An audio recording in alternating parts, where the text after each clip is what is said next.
اهلا يا صديقي، جايب لك فيلم هيعجبك جامد جدا فوق ما تتخيل. الفيلم كله ضرب واكشن وحاجات جميله كده، وانا بلخصه عجبني بطريقه جامده جدا. بس عاوز قبل ما انا وانت نتفرج عليه تنزل تشترك في قناه اسمع فيلم وتحط اللايك اللذيذ والكومنت وتقول لي ايه رايك فيه. يلا بينا نبدا الفيلم. بص بقى، اللي قدامك ده سوريا، مقاتل جامد جدا فوق ما تتخيل، ما بيهبش من اي حد ولا بيخاف على حد. دخل الاسم كده وهو بيتكلم معاهم، قام جاي ضاربهم كلهم وخلاص. واللي اتضرب هنا بقى ده ظابط، قام رايح للقائد بتاعه في الجيش وحكى له اللي حصل، فبيستدعي كده وبيقول لهم انا عاوز سوريا يجيلي دلوقتي حالا. قام قال له سوريا ايه ده؟ في الزلزال بيحقق مع الارهابي. قام قال له ايه؟ قايم بسرعه كده عشان يروح يلحقه. انما سوريا ايه؟ بيقول للارهابي اي حد هيخون بلدي هقتله، وبيقوم جاي موته كده في ثانيه الا ثانيه. هنا بيحاكموه وبيقولوا له انت عملت جرائم كتير، واخرهم كان الارهابي. مين اللي امرك تقتله؟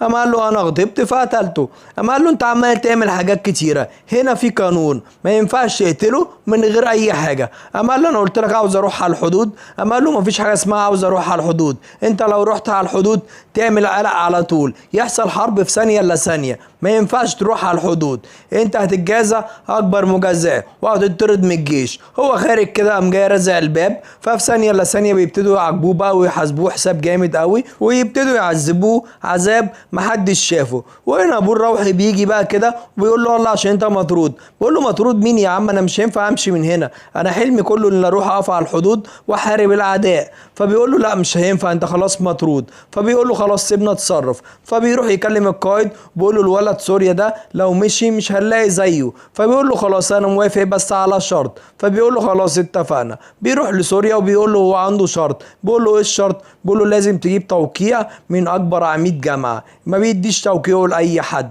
امدته يعني شرف للي يديها له. هنا سوريا بيقول له خلاص انا موافق. بياخد العربيه وبيمشي، وهو ماشي كده بيبتدي ايه يفتكر الذكريات وكل حاجه، وبيفتكر وهو صغير كده العميد ده كان بيعمل معاه ايه، والعميد ده المفاجاه اللي هو ابوه. فيتنرفز عليه كده وهو صغير، وبياخد بعضه وبيمشي، وبيفتكر هيروح يقول له عاوز امتداد ازاي. فبيدخل كده بالعربيه ولا همه، ولهم جاي داخل للعميد عشان ياخد توقيعه. العميد اول ما بيشوفه بيقعدوا كده قعده رسميه وكأنهم ما يعرفوش بعض، والعميد بيسيبه وبيقول له بكره الساعه 7 تكون عندي. سوريا بيتضايق وبيروح وبيلاقي ظابط زميله كده قاعد بقاله سنه مستني الامضه دي. فسوريا بيتفاجئ وهو ماشي كده بيلاقي عصابه جت وقفت قدامه بالعربيه وخدت واحد من جوه وقعدوا يضربوا فيه. سوريا بيبقى متضايق جدا بس مش عارف يعمل ايه. وهنا بنشوف بقى الزعيم جامد جدا فوق ما تتخيل، ما حدش بيقف قصاده خالص، قتل الرجاله كلها وبيقعد على الكرسي ولا حد همه خالص،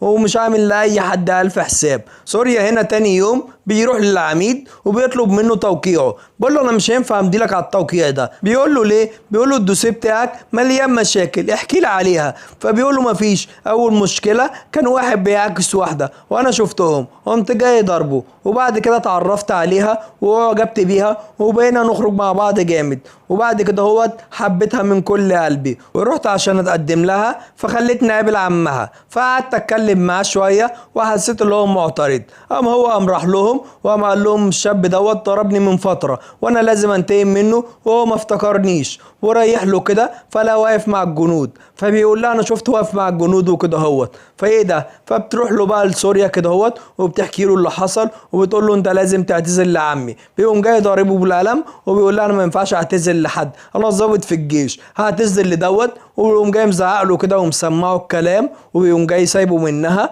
واخد بعضه وماشي. فبيقول له هو ده كل الموضوع بس. فبيقول له خلاص ماشي نكمل بكره. وهنا بقى بيروح على الشط فبيقابل حبيبته بتاعت زمان، فهي بتشاور له كده وبتروح له. فبيقول لها انا شفتك بس كرمت ناحيه عليا وما ينفعش الا انا اللي اجيلك. فبتسيبه وتمشي. وتاني يوم بيروح له تاني، فهو بيقول له مش هينفع اديك توقيعي. فبيقول له ليه؟ فبيقول له عشان انت بني ادم فاشل، عملت ايه في حياتك؟ فبقول له انا جاي اخد توقيعك عشان اروح اقف على الحدود، وانت عمال تسالني عن حياتي الشخصيه وكل حاجه. انت نسيت اللي انا كنت ابنك في يوم من الايام ايام، ولا انت زعلان اللي انا الوحيد اللي قلت لك لا؟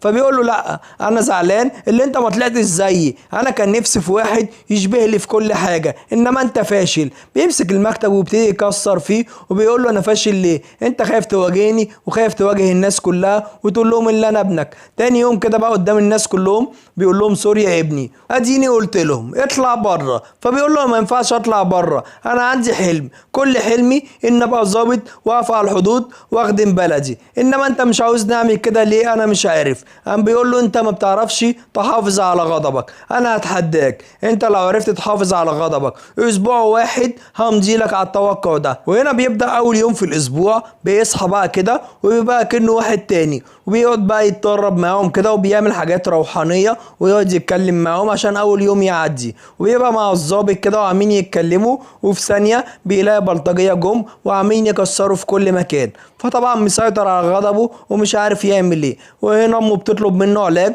وما بتبقاش عارفه اللي ده ابنها لان سابهم من وهم صغيرين. بياخد الورقه بسرعه وبيروح عشان يجيب العلاج، وبيخش كده يفتح وبياخد علاج، وهو ماشي بيلاقي البلطجيه طلعوا له وخدوا منه العلاج وكسروه. بيكون متضايق بقى ومخنوق جدا وبيروح لامه كده وبيديها العلاج. وهنا بنكتشف اللي هو بيكون واخد نسخه تانية. وتالت يوم بقى بيجي بيوقفوه بالعربيه وبياخدوه معاهم، بيقولوا له الزعيم رايح مشوار تعالى معانا.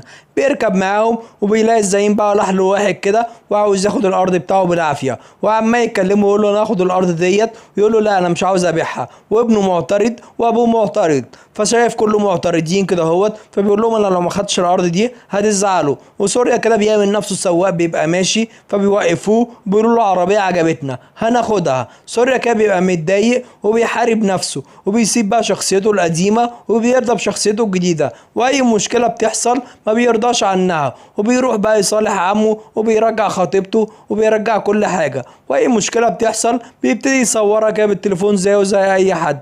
وهنا الراجل اللي اتاخد منه ارضه بيروح يبلغ الاسم بيطرده بره ويقول له مفيش اي حاجه. بيبتدي يصلي ويدعي ربنا، وفجاه الاخبار كلها بتذيع عنه خبر اللي هو انتحر وبيكون ارهابي. ابنه بيقعد يعيط وبيقول له البلد دي مش بتاعتنا، وبيقعد يقول له انا قلت من الاول خالص. وجده بيضربه وبيقول له اخرس، ابوك كان عظيم ما كانش زيك كده. الولد بيتضايق وبيمشي. وهنا امه بقى بتكلم كده ابوه وبيقول له ايه ابنك جاي بالليل. بتقول له ايه؟ بتتفاجئ بتلاقي سوريا بتبص له كده وبتقول له انت شفتني كذا مره وما قلتش اللي انت ابني، انا زعلانه منك. وبتقعد تعيط وتضربه. هو بيهون عليها وبيحضنها وبيجيب لها خطيبته بقى واهلها وبيعرفهم عليها. وهنا بيتكلموا مع بعض، والظابط ده بيقول له كان في جريمه حصلت وهو هنا انت كنت هناك. فبيقول له لا انا مش فاكر. هنا الراجل العجوز بيقول له عشان خاطر يا ابني افتكر. بيقول له لا انا مش فاكر. الظابط بيقول لهم طالما مش فاكر خلاص، سوريا دوت انا كنت في يوم من الايام معاه وهو مثلي الاعلى،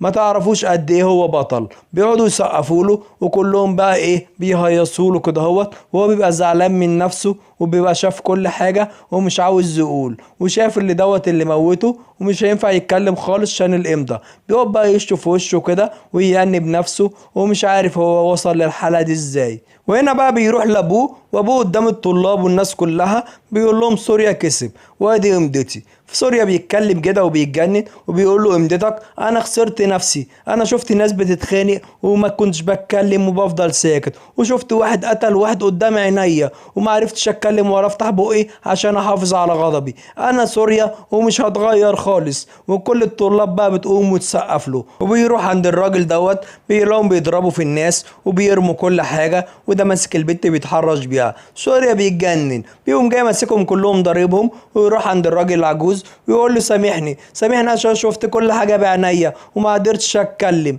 سامحني من كل قلبك. وماسكهم كلهم عمال يضرب فيهم. ويروح بقى للقائد بتاعهم كده ويقول لهم جاي داخل بقى دخله جامده جدا وقاعد على الترابيزه ولا همه، وبيفتكر بقى الراجل القديم كده اللي قبل منه، ويقوم جاي يضرب كل الناس واللي يقرب له يقوم جاي مكسر له عظمه، ويقوم جاي رايح على كرسي حاطط رجل على رجل. الراجل ده بقى بيروح له وبيعرف اللي هو مش هيقدر عليه، بيقول له امرني عاوز ايه؟ هعمل اي حاجه حاجة عشان ترضيك. بيقول له تعمل اي حاجة عشان ترضيني؟ بسببك مصطفى دوت ساب اهله وكره الهند، ممكن يبقى في يوم من الايام جاسوس ولا اي حاجة وقابله في اي مهمة وقتله، لازم ترجعه. فبيقول له خلاص هرجعه. بينشر كل صوره في كل مكان وفي كل حتة، والاعلام بتبتدي تتكلم عنه وبتبرأ ابوه وبتكلم الناس كلها وبيعملوا هاشتاجات رجعوا مصطفى، والناس بتبتدي تاخدها مشاركة في كل حاجة. وهنا مصطفى بيكون في مهمة وهيقتل واحد، الواحد ده بيشوفه كده بيطلع له صورته على الفيس، بيقوم جاي شايفها وهو راجع تاني.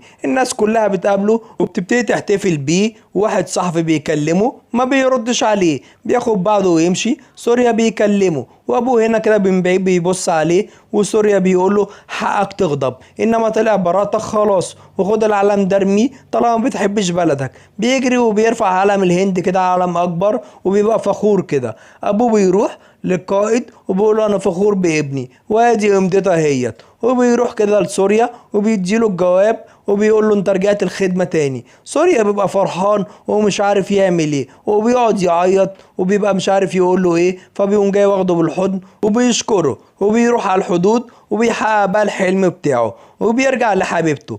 هنا الفيلم بينتهي. عاوزك تقول لي ايه رايك في الفيلم، وما تنساش اشترك في قناة اسمع فيلم عشان اي فيلم ينزل جديد يجي لك اشعار. وقول لي ايه رايك في الفيلم، وما تنساش اللايك والكومنت. سلام.